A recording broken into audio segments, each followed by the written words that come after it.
Hello and welcome back to Mirepoix. Thank you very much for ordering. Really hope you enjoy the kits.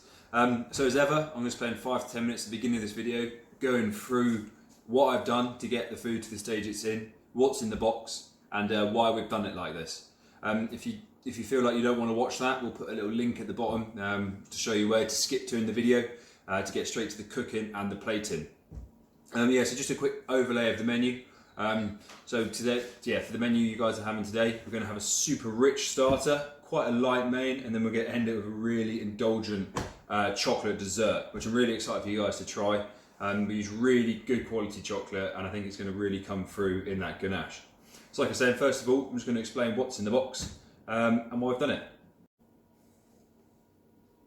Okay guys, so the first thing I've done is I've taken everything out of the packaging that I sent it to you in, bar the duck breast and the corn mac and cheese. For the pescatarians, also the satay sauce and the fish are remaining inside the Vatpat bags. Just a quick side note as well, if you see me using a squeezy bottle throughout the duration of the video, that's the equivalent of your piping bags. So for the starter, this is a super indulgent, quite a heavy starter to kick off, but it's super tasty. So this is my take on mac and cheese. So traditionally mac and cheese, macaroni pasta with a sort of bechamel cheese sauce. So I've done the same thing, but instead of using that macaroni pasta, I've used cracked corn or hominy corn, which is basically a type of corn. It's not sweet corn. It's a harder corn that's been soaked in lime to remove the husk, and then we've cooked it off much like a risotto. For the bechamel, we've used a Gruyere cheese, a little bit of Parmesan as well, and then a truffle oil just in the background. So it's not a harsh truffle flavour, but it's going to sort of complement the cheeses.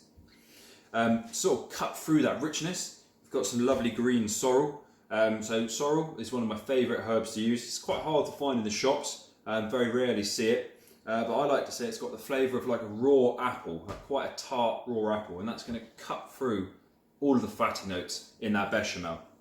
On top of that, we're going to sit the tuiles here. Just be super careful with these, they are super delicate. And these are going to give you another sort of final layer of corn, one of the layers of corn that goes onto the dish, as well as a nice little crunch. Also should be a crunch coming through from that hominid corn. Finally, to finish off the dish and add a final level of sweetness and corn, is the corn powder. So that comes in here. I'll show you how to open these up later. But that is sweet corn, so this is obviously a different variety of corn, a lot sweeter, which has been dehydrated, and then we blitzed it up to a powder.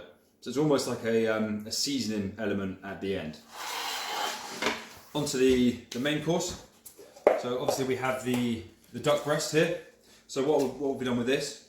We've cured this in a tamarind sort of a tamarind sauce for 24 hours, and then we've dried it out for another 24 hours.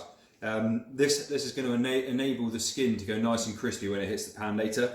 It's then been cooked sous vide inside some of the tamarind glaze. And then, so later we're just going to heat that up and then colour off the skin and reduce the glaze down. We have the apple, kaffir, coriander shrub gel. So basically I've made an apple coriander shrub with kaffir lime going through it and green chilli, and then we've set it into a gel. So this is going to be a bit spicy, and it's going to add obviously a lot of aromats to the dish. Finally, for the main course, we have our fermented celeriac remoulade. So this is celeriac that's been sort of lightly fermented, I'd say, for about 4 days. Obviously, the fermentation's breaking down sugars inside of the vegetable, and it's going to make sort of slightly tangy notes, sort of acidic notes, and that's going to complement the Asian mayonnaise, I like to call it, that's gone through there. So Asian mayonnaise, what I've done is I've basically made a yeast dressing, so a nutritional yeast dressing, packed it with gochujang paste and soy sauce. So you get like a really nice, sort of mellow, sweet, slightly acidic dressing that's going to complement the duck and the shrub. For the pescatarians that are eating with us today, you should have a couple things as well. So I'll start off with the fish. So this is a type of sole that are literally simply 2 fillets. Well, on the sole there's 4 fillets. So in here we've got 2 fillets just being pushed together, and we're going to sous vide this a la minute together in a minute. And those 2 breasts are going to stick together, those 2 fillets are going to stick together. On the side of it, we've got the lime pickled celeriac. So in this pickle, I've put quite a lot of the lime rind. So what does lime rind bring you? It brings you like a bitter note. So it's going to be slightly bitter, but then natural sweetness coming through from the dressing that it's in as well. And that's going to sort of cut through the satay sauce. So this satay sauce, it's a cashew and peanut sauce. Yeah, super rich, quite indulgent, but also quite light at the same time. So it's not going to overpower the fish too much. Finally, we have these celeriac jerky shards. So what I've done here is I've taken the trim from all the celeriac, made it into a puree, a roasted dark puree to get that sort of colour, spread it really thin and then dehydrated it. After it's been fully dehydrated, we've broken it up, and this is going to add you another layer of sort of nutty flavours. Obviously celeriac, a root vegetable, naturally has a lot of nutty flavours, so it's going to give you texture and that nutty flavour. For the dessert, like it says in the menu, we've got sort of a very indulgent chocolate ganache, which is being made even more indulgent by adding some really nice olive oil through it. That's going to sit on top of a popcorn base. So very traditional, it's like when you make a cheesecake, you have your biscuits and your butter to bind it. We've got the same sort of thing going on here, but instead of using biscuits, we're using popcorn. And we are using a little bit of butter. In fact, we're using a beurre noisette, so deeper, richer butter. And then we're using a light chocolate. So in the ganache, we're using a very dark chocolate, so you get that really sort of depth of flavour. But then the sweetness is going to come through from the base. And then just to sort of mellow everything out, on top we're going to put the milk rocks, which is just going to subtly bring everything back down a level. So wicked. So now that's done, there's obviously a few bits of equipment we're going to need for today. One of them is a tea sieve. If you don't have a tea sieve and you just have a large sieve, that's absolutely fine. I can talk about how we'll use that later instead of the tea sieve.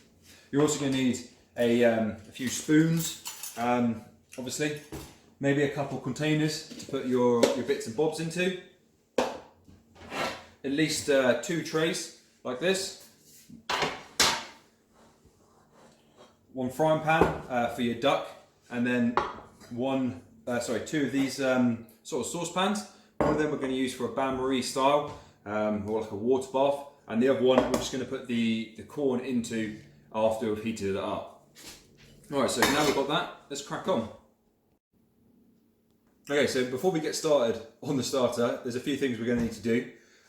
One of them is preheat the oven, or if you have a warming drawer, preheat that. So we're going to set the oven to the lowest temperature it goes. Around 50 degrees is what we're aiming for. But like I was saying, if you do have a warming drawer, just slap that onto a medium heat, and that's all we're solely using that for, is to rest the duck after we've coloured it off. So I'm going to do that first, right now. So luckily I have the warming drawer. So I just popped it onto 3 out of 6, so it's about half power. The second thing I'm going to do is I'm going to get that water bath bain-marie style thing going on. So I'm just going to fill it with cold water, bring it to the boil really quickly, and then turn it right down. What we're aiming for is about 65 degrees. The way to test that, if you don't have a thermometer, you should be able to hold your finger in it for about a second. If you can just put it in there for a split second, it's too hot. If you can hold it in there for a couple of seconds, it's too warm. So like I'm saying, about 65 degrees, a very warm bath. While we are dressing the starter and eating the starter, it's very important that we keep the duck breast out of the fridge. This enables the duck breast to come to room temperature. So that means later when we drop it in the water, we're only really heating the outside as the core temperature has already risen. It's also, it's very important when you're cooking meats in particular to make sure before you cook them, they're all at room temperature.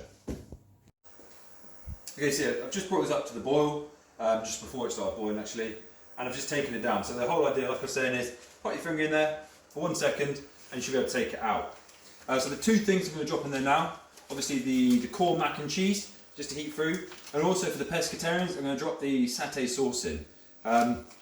This is fine just to sit in the hot water anyway for up to 20 minutes, it's going to be absolutely fine. So the one thing I'm not going to drop in at the moment is the duck.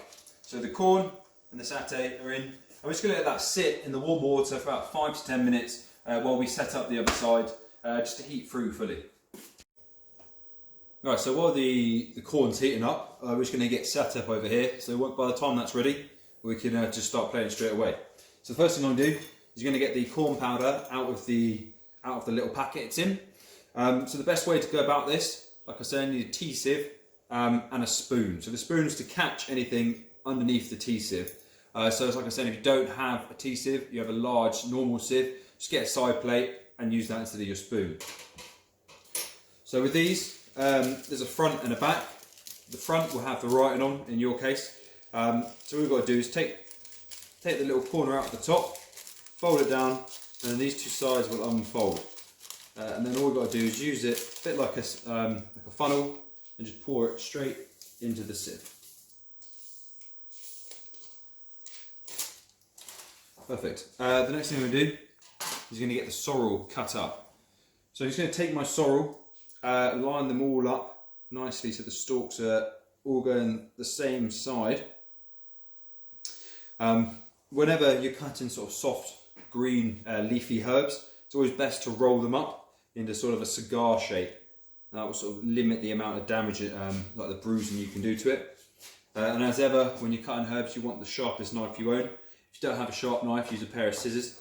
And then just finally, just chiffonade it down.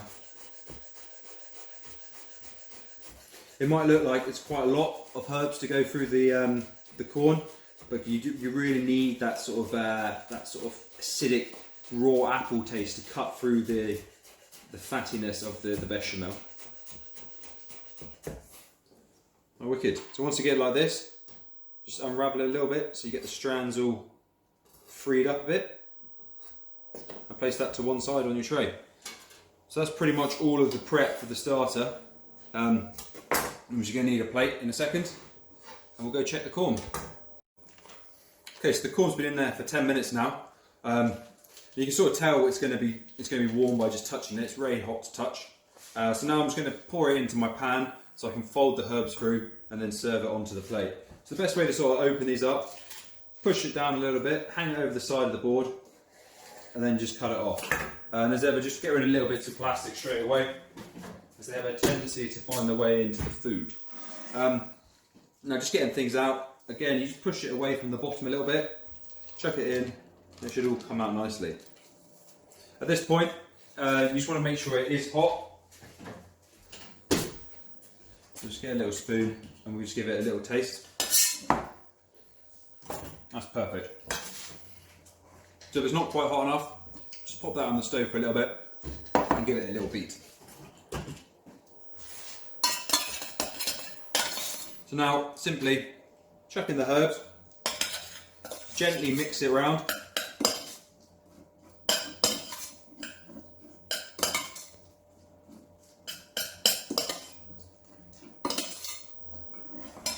And we're going to go straight onto the plate. Alright, cool. So once the herbs are folded through, you just want to make sure you're happy with the consistency. You're sort of looking for quite a tight risotto.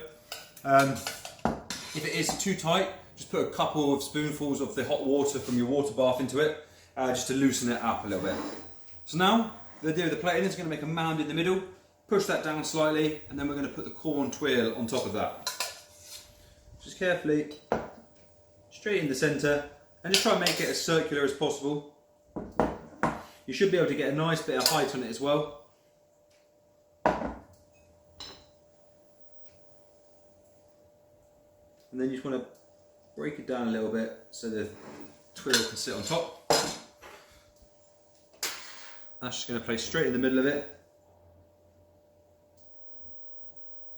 like that. And we're going to take our sieve with our spoon underneath to catch it, and then we're going to go to town with this powder. So like I said, this is going to give you a nice sweetness as well as that final level of corn flavour. And there we have it, guys. Corn mac and cheese, Gruyere bechamel, corn twirl and corn powder, cut through with a little bit of green sorrel. Hope you enjoy it. Okay, so now that we've had the starter, we can start on the main. By now, your duck breast, that should be at lovely room temperature, so what we've got to do is drop that into the water that we used for the corn earlier. So it's going to drop that into the same sort of chauffant pot, we like to call it. It's probably going to be in there between 5 and 10 minutes just to heat through, and then we're going to fry it.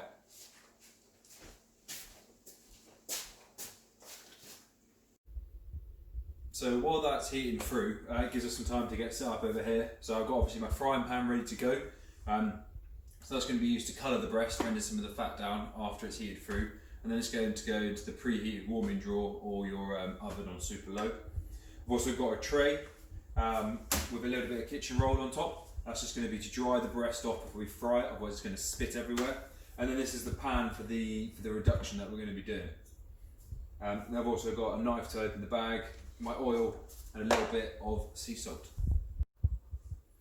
Okay, so these duck breasts now, they've been in there for probably about 7 minutes, and you can tell they're warm when they're nice and soft. You can feel them nice and soft like this. So what we're going to do is I'm just going to cut the top off. I'm going to keep that liquid. I'm going to put that into that pan, and then we're going to place the duck breast onto the kitchen roll there just to dry it off. So just carefully take the top off. Empty all of that reduction into there.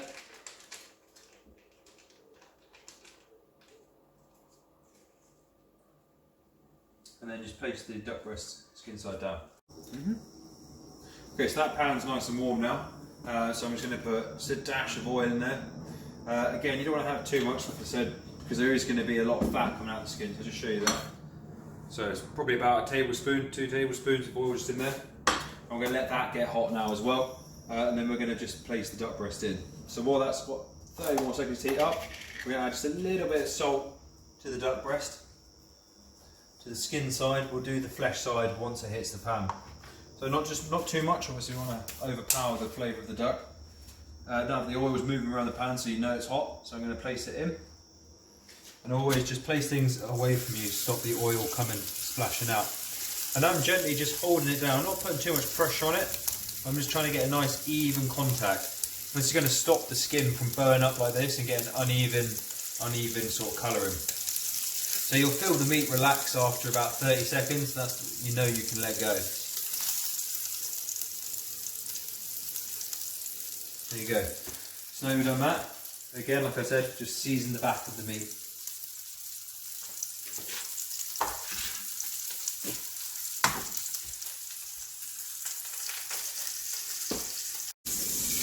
So once you've got a nice sort of dark caramelisation, just flip it over and we'll just colour the back quickly.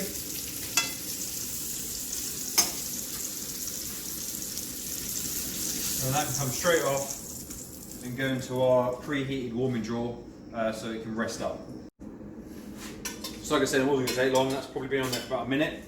And this is the sort of consistency you're looking for, nice and thick, semi-glossy sauce. And you look at the back of the spoon once it goes in there, it just sticks to it perfectly. So what I'm going to do now is I'm going to take my pastry brush and I'm just going to baste the back of the skin side of the duck while it rests up. Okay, so that duck breast has been resting for 7 minutes now, and that's just going to relax the muscle fibres in the meat and it's going to make it less tough. So now it comes to plating. This is a super easy one. There's only 3 elements on this one. So yeah, I'm going to go with the fermented celiac remoulade on one side, the duck breast in the middle, and then a big dollop of the apple and herb flavoured shrub on the other side. So I'm just going to start with the remoulade. I'm going to try and make it as neat as I can. So I'm just going to compact it a little bit on the spoon first. And then push down. So this is going to be your sort of your salty, your fermented element of the dish. Then I'm going to place the duck breast into the middle. Nicely glazed. And then finally your shrub. So your apple and chilli shrub.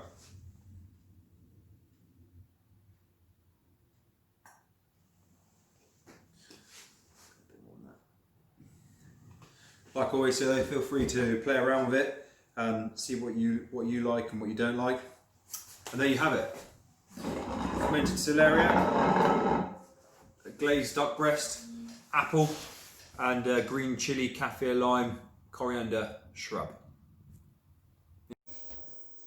Okay, so for the pescatarian main course, we're going to cook the sole sort of water bath style. So we're going to use the water that we have with the satay sauce in at the moment, and we're just going to cook the fish in there for about 5 to 6 minutes until it's cooked through, and then we're going to nappe that sauce over it. So if you come with me, I'm just going to pop it in there and then put a 5-minute timer on and check it. Okay, so we've got 1 more minute on that fish, so I'm just going to get the satay sauce into a container. just cut a little corner off and then pour it straight in. And like I said earlier, just make sure you get rid of all bits of plastic straight away. Now I'm just going to give that a good stir to bring it back together. Obviously the oils from the nuts will come out slightly. Now I'm going to check the fish.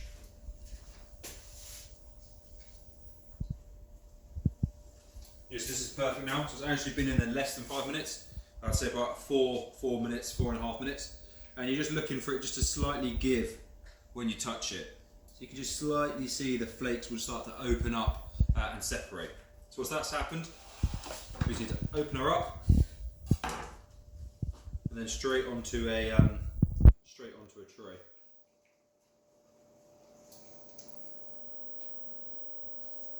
Like that. And again, we'll just get rid of this. Obviously I haven't been able to season the fish for you guys, being that if I seasoned it too early, by the time you get it, it'd be like jerky. So at this point, just a little bit of salt on the top, and then that's it. So the next thing I'm going to do is I'm just going to nappe the satay sauce over the top of the fish. So this is quite a thick sauce, so it should stick to the top. So I'm going to put a little bit on the top like this, and then use the back of the spoon just to pan it all out, so you get a nice even coating of sauce.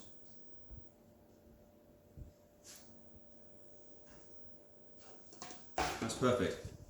Now I'm going to start dressing the actual plate itself. So with the pickled celeriac, I'm going to make a nice sort of pile of that on one side, and then the fish is going to go on the opposite side.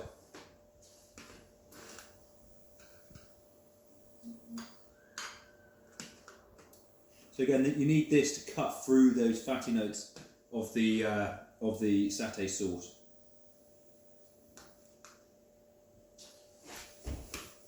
Finally, some of the celeriac flakes, jerky flakes, just going to go on top of this, just to add that final layer of nuttiness.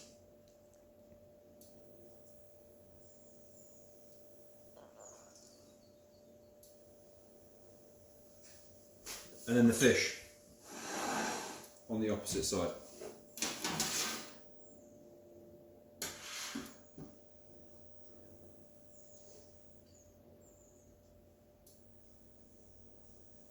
There you have it. Sole, satay sauce, pickled celeriac, and celeriac jerky. Okay, now that you've had your main course, there's only one more course to go, the dessert. And as ever, try and keep the most limited amount of work possible for the dessert. If you guys are anything like myself, when it comes to dessert, I've probably had a few glasses of wine, and I'm probably not too bothered in making everything try and look really pretty. So for this one, all we have to do is take it out of the box and put it onto the plate.